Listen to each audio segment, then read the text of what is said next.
Teresa, the girl that was with them, this is getting into her because she was there. So the part that's in italics, that's like her words, okay? And like I told y'all at the beginning of all this, I wish that she could come and talk to us and tell us instead, but we do still have her account of what happened. And her story never changed. Like, you know, this whole time, like many like times that when they were doing all the investigating and stuff, you know, her story stayed the same every time. So I don't think anybody really ever had any doubts that what she was saying was the truth. So, but like I said, pay attention. I don't know that we'll read. I don't know. We'll just see if we finish the entire chapter. But all right. From the first time, this is page 78. 78. From the first time Teresa told us this story, we were hooked. Not only because of the truly chilling eyewitness account, nor because the murder and trial drew international attention in its day, but also because of the tragic fate of the two victims, who continue to this day to be vilified by some as devil worshippers. Alex, what are you doing? I'm reading. Well, then go out in the hall and do it. No, If you don't want to hear me, go out there.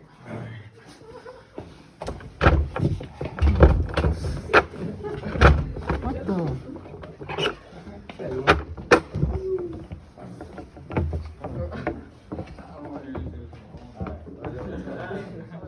Huh? Either, wherever.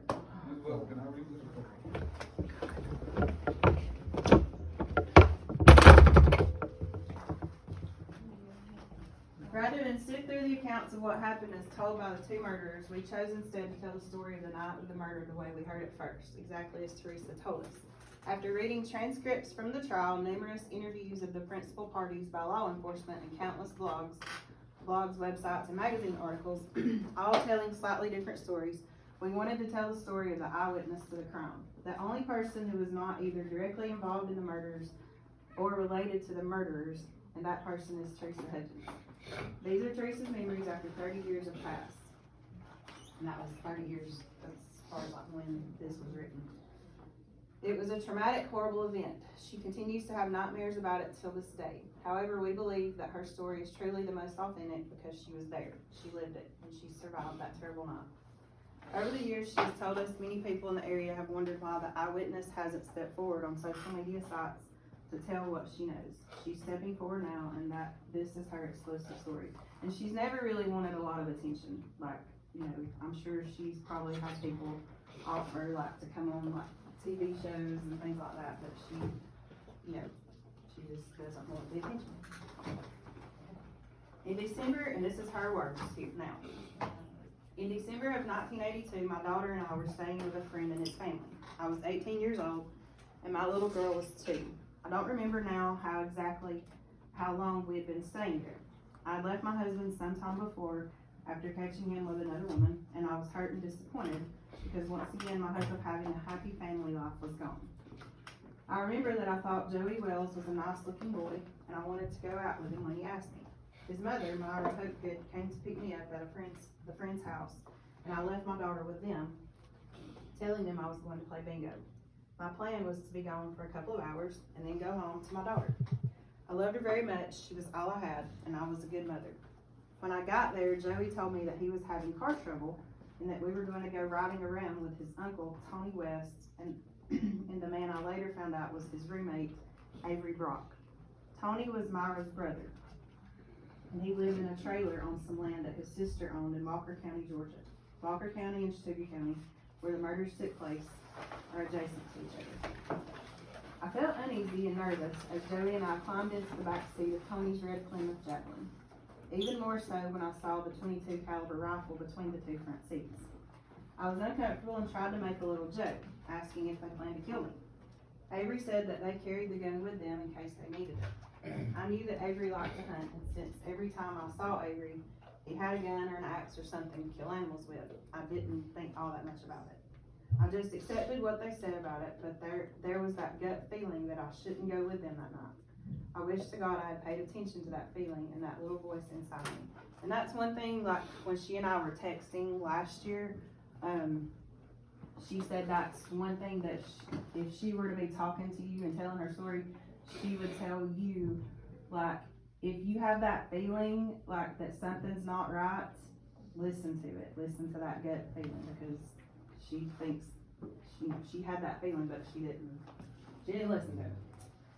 I had no idea we were going up to Corpsewood until we were already in the car. In fact, I didn't know what Corpsewood even was. I sat next to Joey in the car, and I think we held hands. I remember we stopped at a store on the way to buy cigarettes, Marlboro Reds, and we got $1 worth of gas. I said to Joey, why did you just buy $1 worth? That won't get us far. And he said, we're going up to the devil worshiper's house and drink some free homemade wine. I didn't even drink back then, and I had no desire to go. I said, devil worshippers, what are they? And Avery spoke up from the front seat and said, just queer men, they won't hurt you. I was still nervous, but I went along with it, hoping for the best. The first thing I remember after we got up to Taylor's Ridge and found the road was the sign on the way to the house, beware the thing. I asked about it, and Joey told me not to worry about it. He said it was just to keep people away. I was still feeling uneasy as we pulled into the yard. Tony blew the horn, and Charles Scudder, a short blonde man, came out of the house and over to the car. He asked, you guys got a cigarette? He explained that Joey Odom, his companion, would probably like to have one. They gave it to him and asked if we could get out. He said that we could and that we'd all go up to the guest house. I later learned that this was also called the pink room or the chicken coop. I said, why can't we just go in the house? Mr. Scudder said, nobody goes in the professor's house. Because remember, as many times as these guys have been up there, they never went in the house. They just assumed they were rich, but they didn't know it. They'd never been in the house. I thought that was odd, but I went with the other men to a building where we climbed a ladder to the 3rd floor. We came up into a pink room with 2 mattresses on the floor. Joey and I sat down on one of them. Scudder left saying he'd go get some wine. Tony and Avery sat on the other mattress. Nobody said much, only making what seemed like to me to be general small talk. When Mr. Scudder returned, he brought with him 3 or 4 bottles of red wine, but I don't remember Mr. Scudder drinking any of it.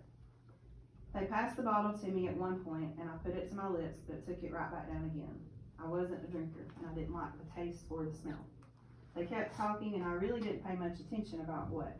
I was holding Joey's hand at this point. I never drank any more wine, though Joey drank some.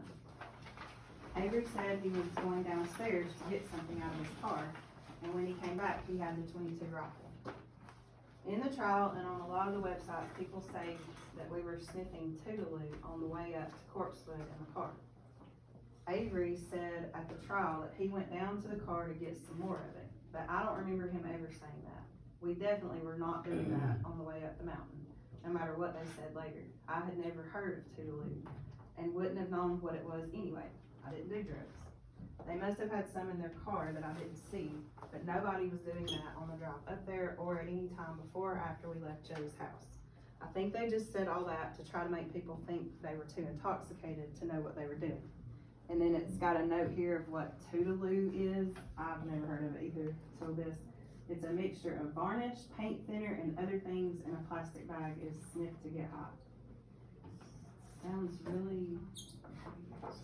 I don't know why you would want to do that, but whatever. Avery sat the rifle down and Mr. Scudder laughed and said, bang, bang. Then the next thing I remember is Mr. Scudder standing up to adjust an oil lamp. Remember, there's no electricity up there. Avery pulled a knife from his boot, jumped up, and grabbed Mr. Scudder by his hair. He held the knife to his throat. He told him he wanted money, and Mr. Scudder said he didn't have any. Tony started cutting up a sheet with Avery's knife and tying Mr. Scudder up while they held the gun on him. Tony and Avery tied his hands behind his back and tied his feet and put a gag on his mouth. He didn't try to fight them. Then Tony West pulled the gag down and started asking him questions like, what's your name? I remember them asking him if anybody else was in the house, and he said, yes, Joey. the other Joey, like his friend Joey. From the minute they started with the knife and cutting up the sheep and tying him, I was crying and scared to death. Joey Wells was scared too, or he told me he was. I said, please let's go. Don't hurt anybody. Just rob them if you're going to, but don't kill anybody. Tony West looked at me and Joey and said, shut up. This is just a way of life. You gotta do things to get by. I said, you don't have to do these things. As they were tying him, Mr. Scudder told Tony and Avery that they didn't have to do this. He said, I'll go along with your game. What kind of game do you want to play? I think he was still hoping it was all some kind of joke. I was begging Joey to take me out of